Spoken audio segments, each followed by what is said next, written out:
meelka hargeysa ka soo degaya airportka waxay tagaan xaafadaha sheegaantay tagaan marka halkaas ayaa maqranaysa halkaas ayaa baasaboorkana lagu xanaanadaya marka baasaboor anigu maanta mateli karaya oo aan qaadan karaya ma aha waxa laga taagay laga fadhiya Muuse Bixiyo anigu maanta ku tusay baasaboorka hortaan ku gubay astaantaadii la jaastahayd ma garat waata intaan xukuumadda toogashaa baasaboorow maxaad codsanaysaa sheeg waxaad codsanaysaa anigu ilaa baasaboor ku aqoonsan ma tihide waxa tahay baasaboor khaniisiinta iyo dadka jeegaanta iyo dadka xaaraanta cuna iyo boobka iyo dhaca baasaboor waxa daafi laadahay hiddoor meesha barida lagu ruxo lagu jaasjaaso ee magaranaysa ee wasaqdu isku timaado waxaad jeceshiina ku xukumo baasaboorkan halkaa ku soo qara miyaan gaadhaan mariyaa miyaan jiiraa miyaan magaranaysa deldelaa ma madfac baan ku dhuftaa maxaan ku dhuftaa maxamaankan geliyaa bal ii soo sheega idinkaan ii daaya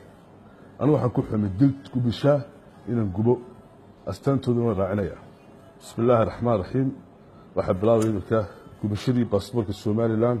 oo anigu aan ka tanaasulay oo sheegaanta matalaya aragtaa anigaa gubay waa kaa iyo sheegaantiina boos sideed iyo waxay sugaya 8 qodob oo garxajisku meesha gacan libaax baa unkaday waxay sugaya 8 qodob baa Muuse Biixi sugaya 8 qodob hadduu ka soo bixi waayo waxay noqonaysaa in soo gubayso على بهم كيالي سومالان تيلا لحلا تكتشونا كتقانا قالكتا دمدن كسو قبيا سون كسو قلايا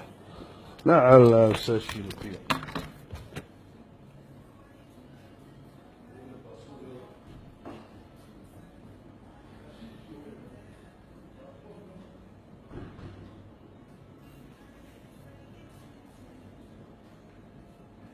سوري وحن الله باشينا سوق dhimashadii dhammaystiraya alaabsaashiina ku yaal annakaa doorasho baktiya xaaraan noo soo diyaarisay yaa haddaa isleedihin shayaadiin baa tihiin annakuna shayaadiin number 2 baan nahay aragtay soo maa waa kaa annakaad nala timaadeen maanamanaa waa kaa somalilan baasaboorkiisa إلى علي شراء وزيرك الداخلية وزيرك هندرابك هذا ركتار وزارة الداخلية خارجك الصومال خميسين